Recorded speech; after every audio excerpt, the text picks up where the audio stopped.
Welcome to Wednesday Night Live on the Mile High Church podcast. We're glad you're here with us. Online and in-person classes start this week and next week, so check out milehighchurch.org if you're interested. Now, let's get started with a living room conversation, and then Jackie Harris shares her talk, The Game of Life. How are you playing it? Thank you all for tuning in tonight. We're talking about the game of life, and good to have Reverend Jackie here giving our talk tonight. And want to, thank you all for being a part of Wednesday Night Live here. And I know a lot of you are thinking, well, I wonder if he's going to talk about baseball. And of course I am. Why else would we talk about the game of life if we're going to go for baseball? So this hasn't been the best season for baseball here in Colorado, and which brings me to the topic of resilience. I think one of the great things that I get about baseball is resilience, of bouncing back, because baseball is a game of failure. The most successful baseball hitters fail about 70% of the time. But they have to keep bouncing back, and they have to keep believing in the next at-bat and believing in the next opportunity. So I think kind of in this time of life that we're in, resilience is a big part of it, being able to bounce back. We're trying things during COVID, and we're experimenting, and we're in a time of the unknown. We don't know what's going to happen next. And so I think our ability to be resilient, I certainly, a big part of that of working with parents, with the kids, and kids being resilient and being able to bounce back and believe in themselves even when things don't go well. So I think that's our word for tonight. So I wanted to just talk a little bit with my buddies here about resilience and what that means to you during COVID time. So I'll start with you, Jackie. Wow. Well, and I think we see that the Nuggets are also resilient. So if we're going to do this sports analogy, resilience for me is realizing that I've got to be willing to change because life is changing all the time. And so to be resilient means that I can't allow things to create something in me, or even create myself into something that seems like it's going the right way, when it really isn't. So for me, resilience is being my authentic self and being willing to be kind of springy almost, being able to spring from one place to another and not get myself all wound up about it. Great. Michelle, how about for you? Well, it's interesting because I think I agree with Reverend Jackie as far as not getting caught up in stuff, and yet I think it's also important during the times when I do find myself caught up in just the muck and the emotion and just situations, circumstances in life. To me, resilience is remembering that I have a toolbox of tools that I can use, that I can pull out at any time, and lean into my faith, lean into trusting that everything that I'm going through, there's a higher purpose for all of it, and being willing to surrender. I think for me, sometimes I get stuck and caught trying to figure it out.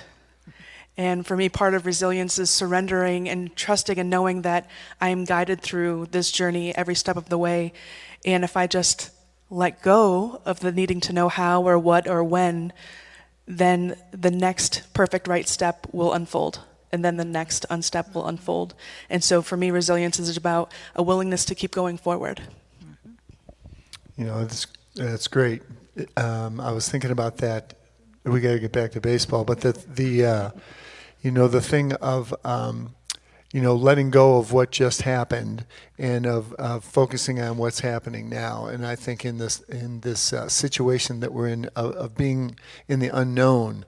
A lot of people want to go back to the way it was. Boy, it's going to be so good when we get back to the way it was. And I don't think we're going to get back to the way it was. I think we're going to get someplace else. And I think letting go of the way it was and opening to the possibility of what we're moving towards now is one of the great things. It's one of the great opportunities that we have. In baseball, the relief pitcher that gets that gets knocked off the mound one night, the next night he's back, and he's got to focus on that night and let go of that other stuff that's behind. And I think in the situation that we're in now, we have an opportunity to create something in front of us that we've never had before. And I think being able to focus, and that's one of the things I love about this teaching, is that one of the things that Thomas Troward said is principle is not bound by precedent. So what happened before is not what's controlling what's happening now. We have the opportunity to create. So in terms of the idea of focusing forward, what's your take on that? Wow. Well, I think for me, focusing forward, I think that's the only way you can focus. I mean, we can't spend our time in the past, because what it eventually does is it digs a big hole for us to fall into. So I think we have to be excited about the possibilities of the future. And so that's what I feel, that it always has to move forward. Because if we're not moving somehow, then we're probably not alive, because we're going to be moving in one direction or another. So. Cool. How about you?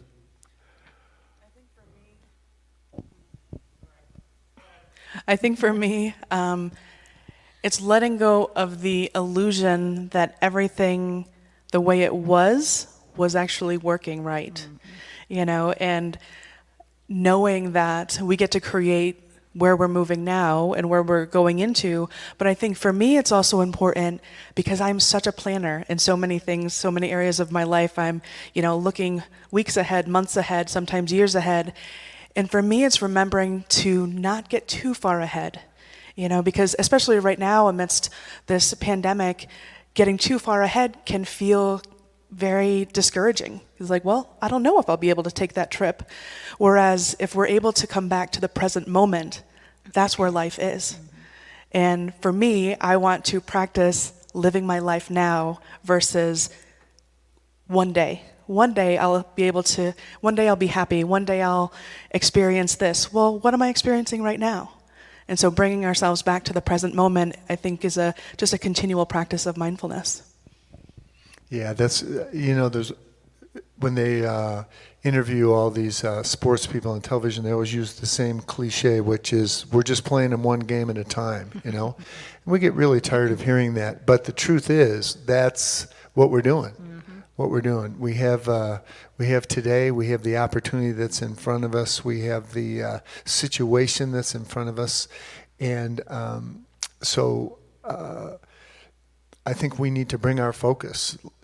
We need to bring our focus there, and we need to open to the opportunity for joy that's in this present moment too, even though it doesn't seem like it. And I think another thing that is important, I think it's all about energy. So the energy that we bring to any situation we walk into, the energy that we bring tonight when we show up here with our music and with our speaking and with the way that we try to lift each other up when we do something like this. I think it's important, and I think all of us want to be bringing that good energy into the world, because life is good. And when is life good, Michelle? All the time. That's the truth. Okay, so... Thank you, Jennifer. It was beautiful. And I'm thinking I don't really have to do my talk now. Between the song and what we had in our living room conversation, many of those points will come out in this evening's talk, and I appreciate that. It's so good to be here with Reverend Michelle and Dr. Barry and all of the production and musicians. Thank you. Thank you very much.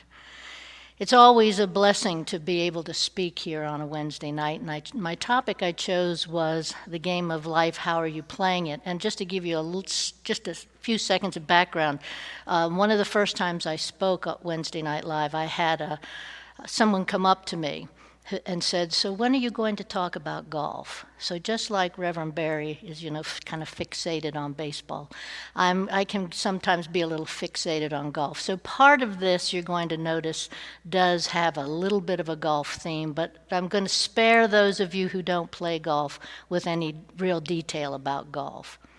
So what I first want to do is have you think about what kind of game you feel like you're playing right now. Are you like a jigsaw puzzle with one piece missing, and so that beautiful picture that ought to be there is not there? Do you feel like a football player who's being knocked around, tackled, exhausted at the end of a game? Or do you feel like a baseball player who's standing out in right field waiting for something to happen? And that is specifically for Dr. Berry. Or are you a golfer? A golfer who has to stay down the middle, has to make sure they have the fewest shots that they can have in order to get the ball into the cup in the fewest strokes so that they can win the game. What do you feel like? Is your game of life fun or tedious right now? And when we think of the times we're in 2020, and there's so many memes out there about what 2020 will always be remembered as, we've got COVID-19. We've got unprecedented fires in our western states. We've got horrendous hurricanes in the south and the east, to the point that this is only the second time in recorded history since they've been naming hurricanes that they've had to go to the Greek alphabet. So now you're seeing alpha, beta, gamma for the names of hurricanes. And in addition to that, we have economic upheaval, we have social and civil unrest, and then we have a presidential election. Are you feeling like the game of life is fun or tedious for you right now? The pundits, when I was doing this research for this talk, the pundits say that the reason that life got called a game is because it has winners and losers. And if you think of every game except the jigsaw puzzle, every game or sport, let's say, that's played, you're always talking about winners and losers. And that's because all of us set certain values, our own personal values on all of these things, and because all of our values are different, the game of life looks different for us. And tonight I'm going to take us down a little different road, but I want to share with you before I move down that road that Einstein said, you have to learn the rules of the game, and then you have to play better than anyone else. And that's certainly a winner-loser kind of approach. But what we're going to look at tonight is not so much the game the way we see it as winners and losers. This talk is based on a book that Deepak Chopra wrote many years ago called Golf for Enlightenment, 7 Lessons for the Game of Life. And we're going to talk about 4 of those lessons tonight. If you like what you hear, then you can pick up that book and read it. It's available in Kindle and many other, also in paperback and hardback. What I want to tell you is that when Deepak began this, he had just started playing golf. That might surprise you, but he just started playing golf, and he was kind of surprised at what he learned about golf, that it was so much more than the mechanics of golf. So he says, in the ancient scriptures of India, the highest wisdom is to see the universe from God's perspective, not as a machine, a work of art, a testing ground for karma, or a vast theater. The sages decided ultimately life is Leela, L-E-E-L-A, a game. Leela is a divine game, though, and not a competition, but play for the sheer joy of it. It has the total innocence that comes naturally to young children. And isn't that how we would like the game of life to look? And so I'm going to give you a little homework assignment. I want you, before you go to bed tonight, to close your eyes and try to think back to a moment in your life when you were young and you can remember that joy, that absolute pure joy you had as a child. Mine comes to me immediately.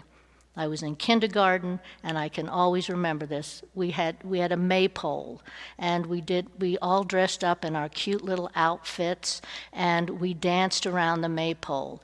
That kindergarten experience that I had was a joy-filled time. And I think each one of us has those moments, and if we could take ourselves back to those moments, then life could be filled with joy. So in this book that Deepak has written, I would just want to tell you that the way it's divided, he tells a story. At each chapter is a lesson. And so there's a fable at the beginning of it, and that fable features Leela. She's a young woman. And that young woman you might think of as a golf coach. And this young man by the name of Adam, isn't that convenient, that Adam is having a crummy golf outing, and Leela shows up and says, oh, well, I can help you with your game. So he starts taking lessons from her, but they're not like any lesson he expected, because she's not teaching him the mechanics of the game. She's teaching him the psychology of the game. So she's almost like a sports psychologist. But it's such an interesting way to tell the story of playing the game of life. And we need to be reminded, as Deepak reminds us, that the universe is always conspiring to have us have something more awesome than we can even imagine, even more than our dreams can be, if we will open to what's available to us. So we're going to talk tonight about these first 4 lessons, and the first one is perception.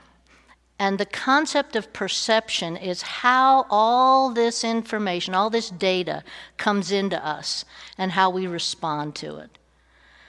And in that whole concept, an important thing for us to remember is that the mind loves opposites. And so when we're calm and unattached to things, we act in a mindful way. When we're resistant and we're attached to the outcomes, we're unmindful. We are always in one of those 2 states. Think about which one you spend more time in. But the truth of it is that we know that spirit, when we lean on spirit, spirit is there to reconcile what's happening in the mind. We just have to open up to that. So perception is the first thing that we have to be thinking about when we're talking about the game of life. The second thing is, when I read it, I thought, wow, okay, we're talking about a game, and it's non-doing. Now, how do you play a game and not do? But that's the interesting thing about the concept of non-doing. It's not stopping. It's stopping the struggling that we do in life. If we could learn how to stop the struggling, that's the non-doing. Because if we stop that struggling piece of life, we could move more gracefully, more easily into these difficult times that we find ourselves in. And Deepak says, non-doing happens when you put your trust in a higher intelligence than your individual mind, a higher will than your individual will, and a higher power than your individual power. Non-doing is innocence regained. I love it. Think of children. They don't struggle when they play. They just play. So let's stop struggling. That's the first step into the practice of non-doing. And once you've stopped the struggle, then do the minimum you need to do and see what that looks like. And then you'll be able to allow the answer to come to you. So you've got perception and non-doing. It gets you to seeing everything from your core of truth. The third lesson in the book is that one of the most important things we learn is about the now, which was mentioned, about the present moment. And I just heard something. I'd never heard the present presented this way, and I just heard it recently. The present is the past made manifest now, and the future is the present in utero. I think that's really a pretty profound way to look at the now. If we say we want to be here in the now or the present moment. And we have to remember that the now doesn't happen fast. Everybody knows that. If it did, we could just say, wow, I want to be in the present moment right now. But it doesn't happen fast. It happens deep. It happens very deeply within us. And it happens, if we try to rush it, if we try to skim the surface instead of going deep, we miss that mysterious power that we can find in the now. So the action steps for you in finding the now is dive deeply into yourself. Then hold still when you get there. And then you'll know what you need to do, and do it. In the Bible, it has a passage, knock and the door shall be opened to you. And Deepak says that Jesus was really indicating in that how effortless it is to enter the now once you know that the door is always open. You just have to walk through it and let all that other stuff get out of your way. So perception, non-doing, and entering the present moment or the now. The fourth is listening to your intuition, or what Deepak calls the subtle body. The subtle body is really something that we call our spirit or our soul. It's that part of mystical religions, and it is very much a part of shamanism. And it's sort of on the outer fringes of our physical reality. We're going to, it's as Deepak says, its specialty is insight, its energy is inspiration. And so we're going to take a little moment here to take a walk. So I want you to close your eyes, and I want you to visualize walking through every room in your house.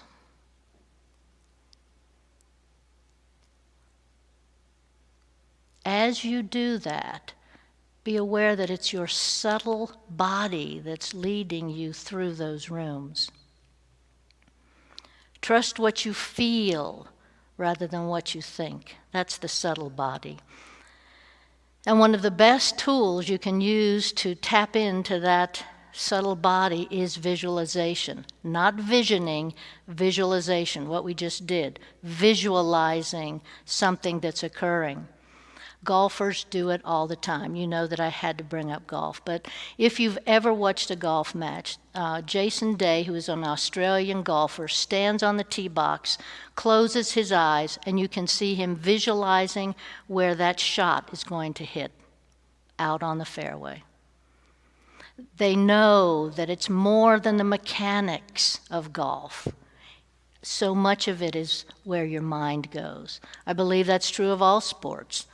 That we get too caught in the mechanics that we forget that look how we can use that subtle body to make a difference. There was a great movie out a few years ago that some of you may have seen called The Legend of Bagger Vance. It's based on a book that was written by Stephen Pressfield, who also wrote The War of Art, which Dr. Roger has used in some of his workshops. It's a great metaphysical golf movie. But it's all about visualizing. Bagger Vance is actually the Leela that we have in right now in this story of Deepak's. But Bagger Vance is getting his protege, he's actually the caddy, to learn to visualize the perfect, authentic swing when he's playing golf, because he's lost his authentic swing, because he's lost his ability to think there's anything good in the world. So I encourage you to think about that whole notion of visualization. Day by day, give your intuition a little chance to do its work by hunches, listening to your hunches, listening to your instincts, and getting rid of the fear and apprehensions that we all tend to have. Deepak says that this will only work, all 4 of these plus his other 3 will only work if you and the game are one. Otherwise, the game will toss you up and down like a leaf. And that's what we see happening when we try to play the game of life as winners and losers. And our founder, Ernest Holmes, says, "Are we producing the effects we should like to experience? The creative process will go on willy-nilly. We cannot beat nature at its own game, for we are some part of the game she is playing. Shall the results in our lives be a comedy or a tragedy? We are given the will to decide the issue." So remember Leela as you practice these lessons of life. And just this morning I was listening to Jack Kornfield, and he says, remember the untrained mind can be harmful in golf and in life. And I added the golf. Thank you. Thank you for listening to the Mile High Church podcast. This podcast is made possible by the generous contributions from listeners like you. If you'd like to make a donation, please visit us at milehighchurch.org. Have a fabulous day.